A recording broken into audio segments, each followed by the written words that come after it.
Good afternoon, everyone, and thank you for joining us at the press briefing today. Our speaker today is Ms. Francesca Albanese. She is the Special Rapporteur on the situation of human rights in the Palestinian territories occupied since 1967.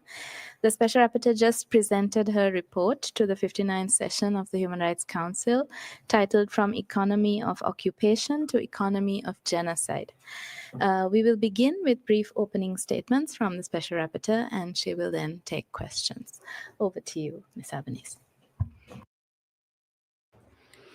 Thank you very much, and good afternoon, everyone. Bonjour tout le monde, and those who are here and those who are following this press conference from afar.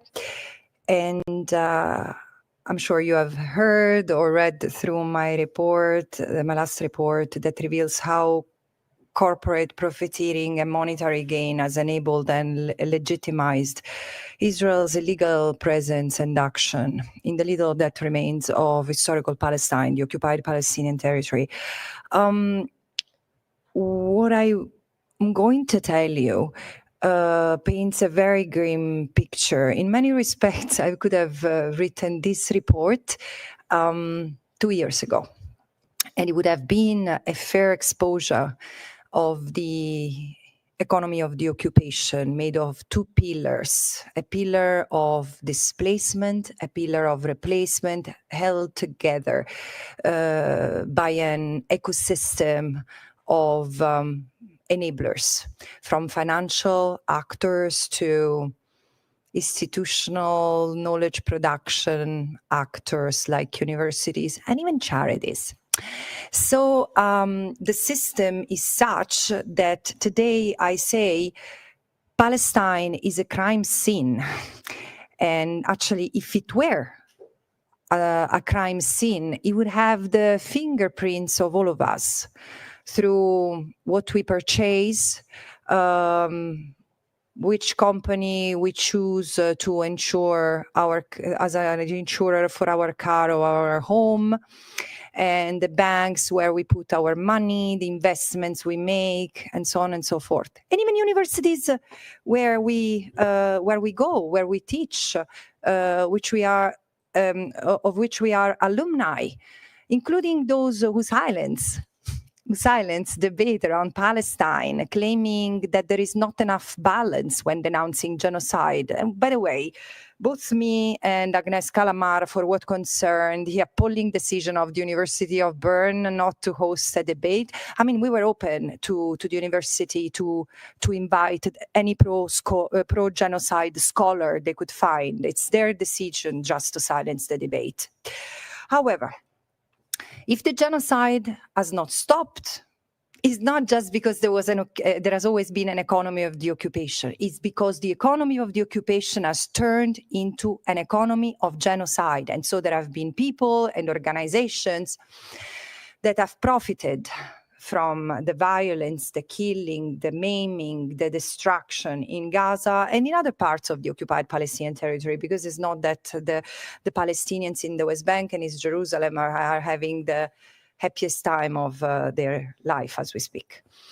In the past 20 months, while the Israeli army, and accompanied by settlers, was devastating Palestinian lives and landscapes, the Tel Aviv Stock Exchange soared by 213%, amassing over 220 billion in market gains, including 76.8 billion US dollars in the past month alone.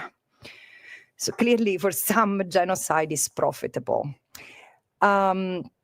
So what has happened is that the infrastructure that was profiting from the economy of the occupation has transformed and assisted Israel in this evolution.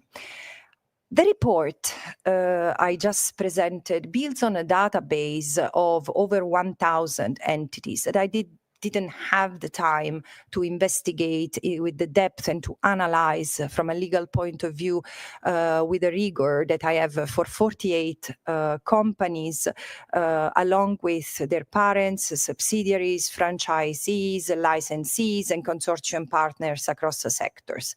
However, if you read this report as a list, as another database, which this doesn't, my report doesn't intend it to be, I would have failed. I would fail.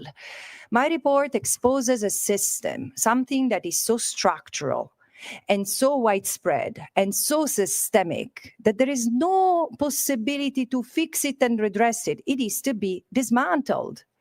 And, had businesses and had the corporate sector observed due diligence, had it honored its commitment to do due diligence, even before October 7, 2023, he would have disengaged completely and totally from its entanglement with the Israeli economy.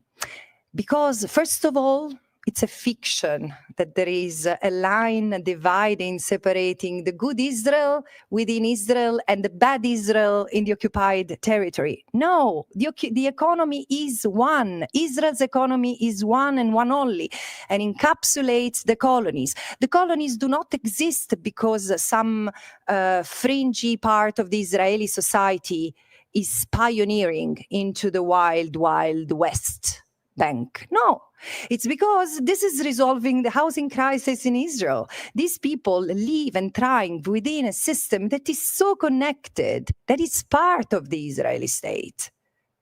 And also, this is you can see that evidently when you look at the water grid, on the electricity grid.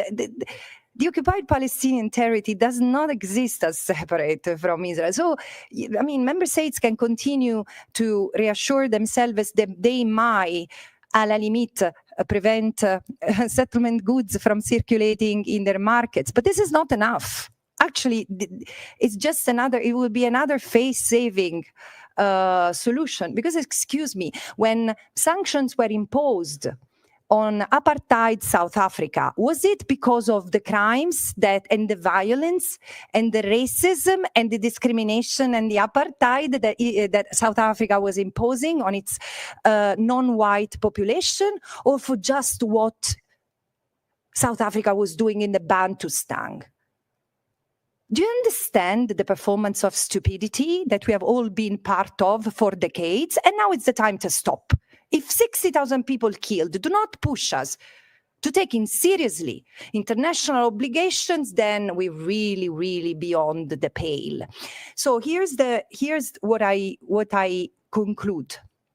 There is no possibility to stepping out of this situation other than for member states to do what the International Court of Justice demands through its ruling and through its provisional measures.